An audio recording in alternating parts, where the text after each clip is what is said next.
Hello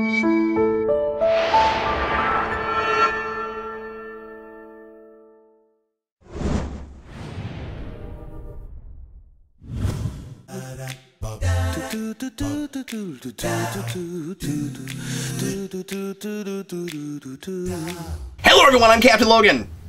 And I'm the Curious Lo. And today Lo and I are going to tell you what we thought of Terminator Genisys, or as I like to call it, Terminator Genisys. Because that spelling has cracked me up ever since that we first heard word one on this movie.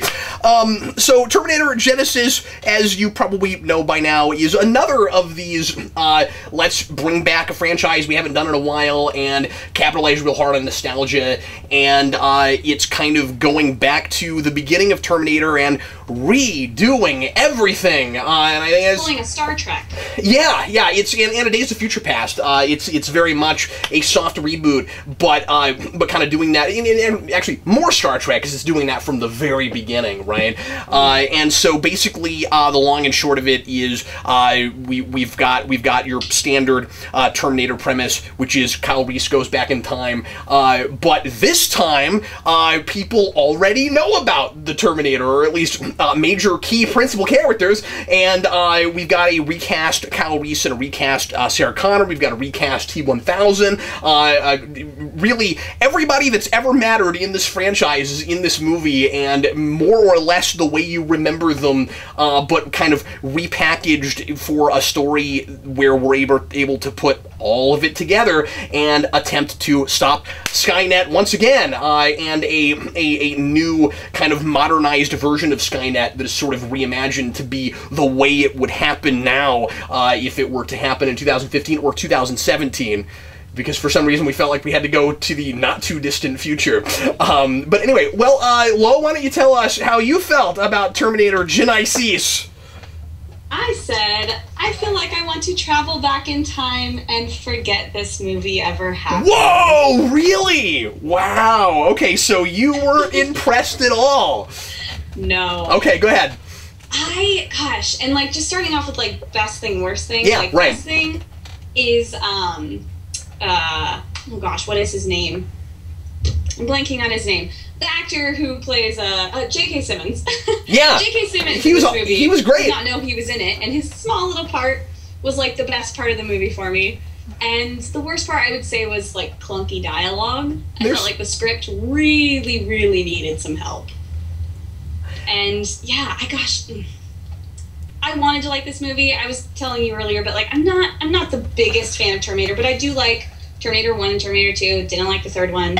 I never saw the most recent movie just because I heard it was kind of bad, and I'm not the biggest fan, and maybe that's why, compared to my review of Jurassic World, I'm not as impressed with this because I don't have as much nostalgia attached to this series. But I don't know, it didn't really get me. I was predicting almost everything that happened, and like that was kind of taking me out of it, and the dialogue was like, I was laughing when I shouldn't have been. I was like, oh, like cringing when I shouldn't have been.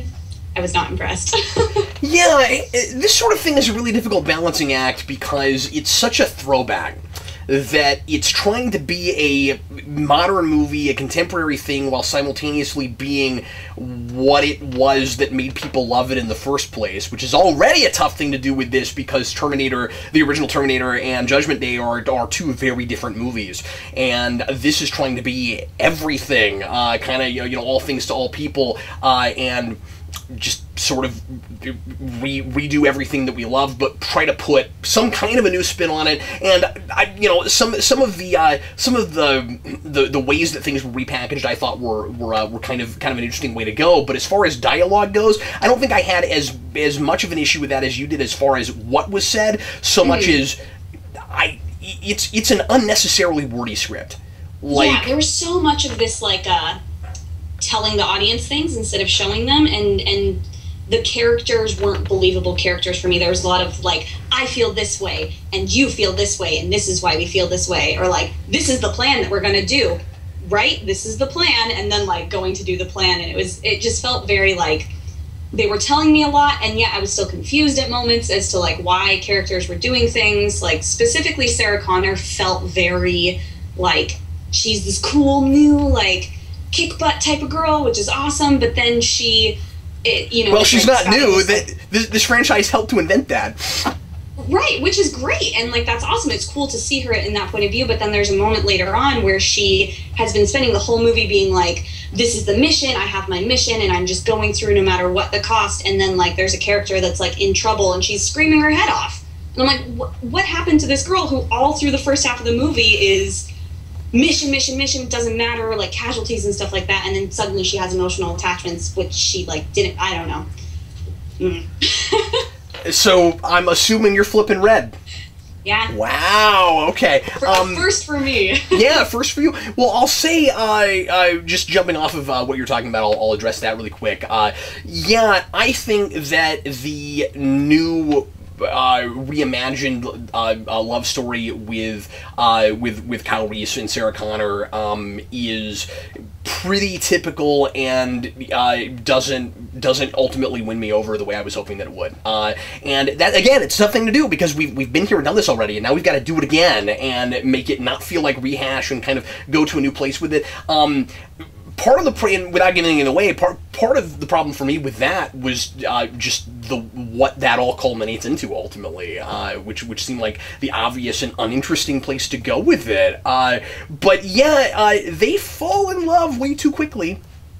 And there's no like support for it either. Yeah, like, yeah, exactly. There's no scenes that show them like there was like them bantering, and then it was kind of like the next scene that they were in, they were suddenly like discussing it as if they were like already falling in love with each other. And I was like, but wait, where did this happen? Like, yeah, you've known each other for like half a day. I had precisely the same issue with it, and I felt like that was just really clunkily and poorly thrown together. It's a weird movie because it's mostly doing things to set up really exciting action set pieces and create that spectacle, while simultaneously trying to capitalize on memorable moments and lines of dialogue. But then there are really cool ideas and sparks of thoughtfulness and stuff that isn't wholly just redoing Judgment Day again, although a lot of the social commentary and the bits about free will versus predestination, and the bits about what makes a man and all that kind of stuff is all mostly kind of been there, done that territory. The one thing that I did appreciate that was new was the notion of Sarah Connor. This is minor spoilers, but Sarah Connor being raised by a Terminator, I thought was a really cool idea. Super cool. I think that's minor, but it's in the trailer. Yeah. The idea that she is as cold as she is because she's kind of part machine, also in a figurative kind of way, and I thought that the way that played was solid, and I guess I'll go ahead and jump into my bit. This movie made me feel like I was thrown in a washing machine set on high spin, and what I mean by that is it's very loopy, which you expect with Terminator, and with clothes you put them in a washing machine and they come out in random places different than they were before, but at the end of the day they're all kind of the same as they were before, and everything ultimately is gonna work out the way you would expect it to, unless of course you put the wrong things with the wrong colors with the wrong colors, and you put in too much soap or whatever, and then eventually, inevitably, we're all gonna be here again.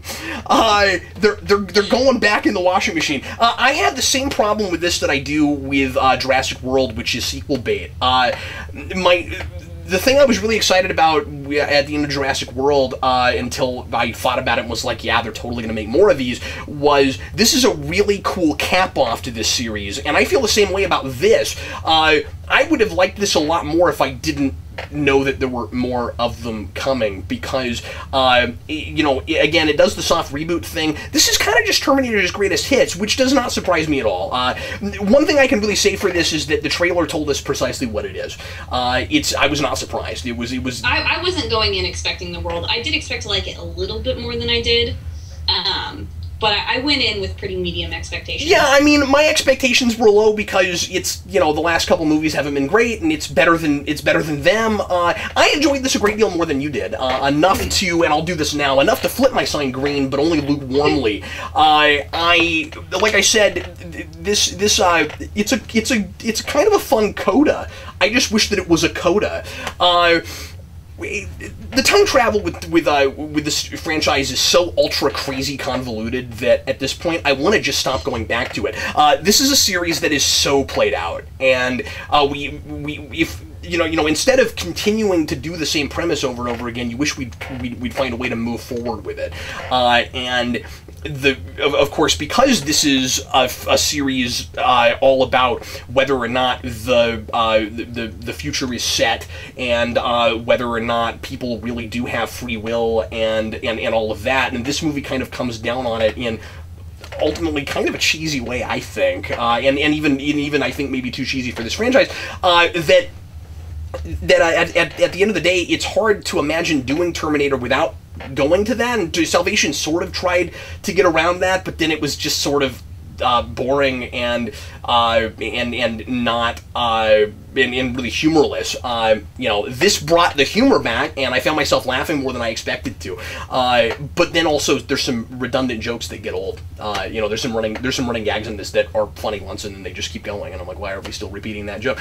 But anyway, so I kind of feel like Terminator's just played out. I don't know what else to do with it, and I'm hoping that I'm proven wrong, because there is I'll let you know for folks that haven't seen it yet, be sure to stay. There is an after credits thing or a mid credits thing, and that tells me that maybe they'll go forward from now on and not constantly go back in time, but if we just keep doing that, I don't know what the point is of each successive movie, right? You know, you get to a point where it's just, well, I don't even know why I'm supposed to care about these characters, because they're not going to be the same people the next time I see them. Yeah. This movie tries to get around that a little bit by talking about multiple timelines, which really gets convoluted, because we've always, before with Terminator, I thought, been dealing with paving over timelines, and now we're acting like we're somehow doing that and sort of having multiple timelines running side by side simultaneously. I always felt like, maybe, like, I'm not a huge fan of Terminator, like, I definitely like the first couple movies, but, like, so maybe it's just because I haven't watched it enough, but I always felt like the first movie was very, like, time is set, and, like, you know, things happen because that's the way they happened, and he gets sent back in time because he always got sent back in time. And now suddenly with this movie, we're dealing with time in a very different way than we ever have in the series, and that kind of threw me off too. And like I said, I haven't seen Salvation, so I don't know what they did with it there, but it's, I think we've, especially with Terminator 2 that we have, and it's been a while since I've seen that. I did do an analysis on it, but it's been a few years, and I was less interested in the time travel mechanics in that, and more interested in the in the character study of the Terminator himself, which this kind of repeats a little bit with the older Terminator.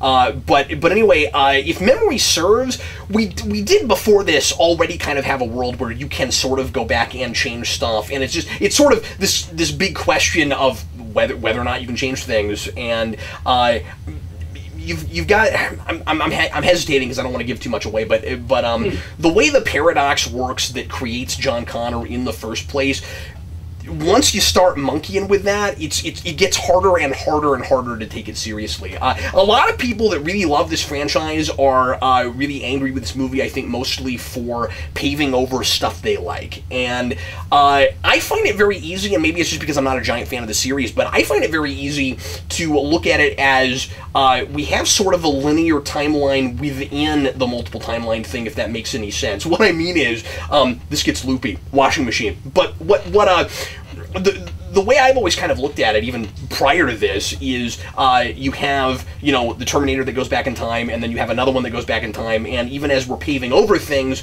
one thing had to happen before another thing did, so you still have a linear timeline, even though it's sort of a timeline, but it's not, you know, the way we think of fluid time, right?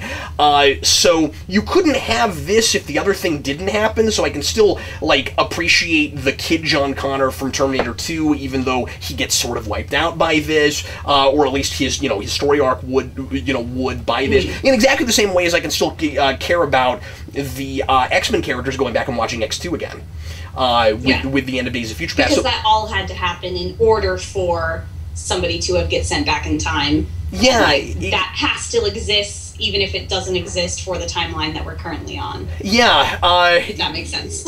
I mean, I think I think what makes it a little bit tougher for folks with this is that you don't have a central character that remembers all of it.